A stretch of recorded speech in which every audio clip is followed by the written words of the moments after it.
નગરમાં કોળી સમાજના સંમેલનનો મામલો સમાજના સંમેલન મામલે પૂર્વ સાંસદનું નિવેદન સંમેલનને લઈને મને કોઈ જાણકારી નથી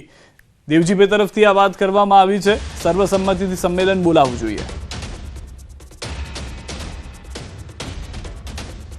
ખરેખર સંમેલન બોલાવવું હોય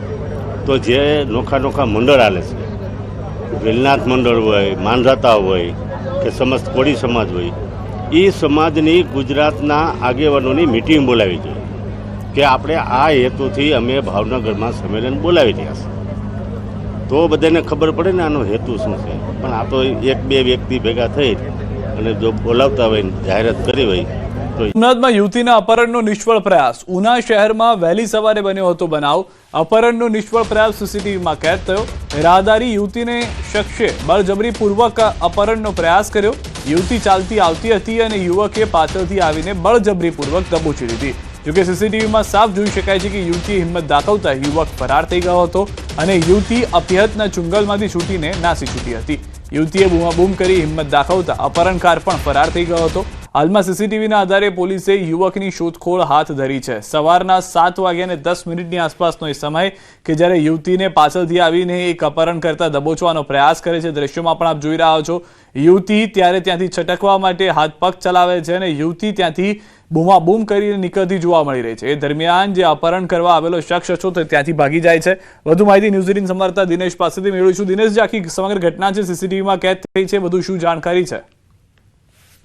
જી બિલકુલ સિદ્ધાર્થ આ જે ઘટના છે તે ઉના શહેરના હાડ સમાન જે વિસ્તાર ગણવામાં આવે છે એટલે કે લાઇબ્રેરી વિસ્તાર ગણવામાં આવે છે ને તે વિસ્તારની વહેલી સવારની આ ઘટના છે કે જ્યાં એક યુવતી છે તે પોતે ત્યાંથી પસાર થઈ રહી હતી ને તેમને પાછળથી એક શખ્સ દ્વારા મોઢા ઉપર મૂગો દે અને અપહરણ કરવા માટેનો પ્રયાસ કરવામાં આવ્યો હતો જોકે યુવતીએ પોતે હિંમત દાખવી અને બૂમાબૂમ કરી હતી ને ત્યારબાદ ત્યાંથી યુવતી છે તે નાસી ભાગી હતી જોકે જે દરમિયાન યુવતીએ બૂમાબૂમ કરી હતી તે દરમિયાન યુવક પણ છે તે પોતે ત્યાંથી નાસી ભાગ્યો હતો જોકે આ સમગ્ર મામલાને લઈને હાલ સીસીટીવી છે તે સામે આવ્યા છે પરંતુ તે પ્રમાણે ઉના પીઆઈ જોડે વાત થઈ છે અને તેઓના જણાવ્યા મુજબ હાલ આ યુવતી છે તેમના પરિવાર દ્વારા કોઈ પ્રકારની ફરિયાદ નોંધાવવામાં નથી આવી પરંતુ જે પ્રમાણે સીસીટીવી વાયરલ થયા છે અને તેમને ધ્યાનમાં લઈ અને ઉના પોલીસ છે તે યુવકની શોધખોળ છે તે કરી રહી છે સિદ્ધાર્થ આભાર સમગ્ર માહિતી બદલ દિનેશ તો હાલમાં સીસીટીવીની મદદ લેવામાં આવી રહી છે કોણ હતો આ યુવક તેને લઈને રાજસ્થાનના જયપુરમાં ફરી એકવાર થારનો આતંક જોવા મળ્યો છે જયંતી માર્કેટમાં એક યુવાનને ટક્કર મારી બેકાબુ કારને કારણે યુવકનું મોત થઈ ગયું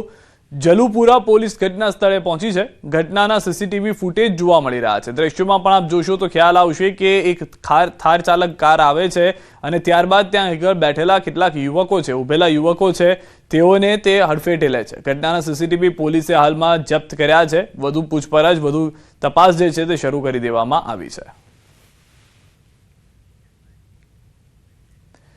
સુરેન્દ્રનગરના દસાડા તાલુકાના વાલીવડા ગામે મોડી રાત્રે પોલીસ અને ગ્રામજનો વચ્ચે રકઝકનો મામલો વધુ ઉગ્ર બન્યો દેશી દારૂની રેડ કરવા ગયેલ પોલીસ અને ગ્રામજનો વચ્ચે થઈ હતી માથાકૂટ પોલીસે બે શખ્સોને દારૂ પીધેલી હાલતમાં ઝડપી પાડ્યા હતા પોલીસ વાનમાંથી એક શખ્સે આરોપીને ભગાડી જવાનો પ્રયાસ કર્યો હતો પોલીસે ફરજમાં રૂકાવટની ફરિયાદ નોંધી તો બીજી તરફ ગામના લોકોએ પોલીસ પર ગંભીર આક્ષેપ કર્યા છે પોલીસ બુટલેગરોને છાવરતી હોવાના ગ્રામજનોના આક્ષેપ છે માહિતી આપનાર યુવકો અને વૃદ્ધ મહિલાઓને પોલીસે માર્યાનો દાવો છે પૂર્વ ધારાસભ્ય નૌશાદ સોલંકી ઘટના સ્થળે પહોંચ્યા હતા દોષિત પોલીસ અધિકારીઓ અને કર્મચારીઓ સામે કડક કાર્યવાહીની માંગ કરી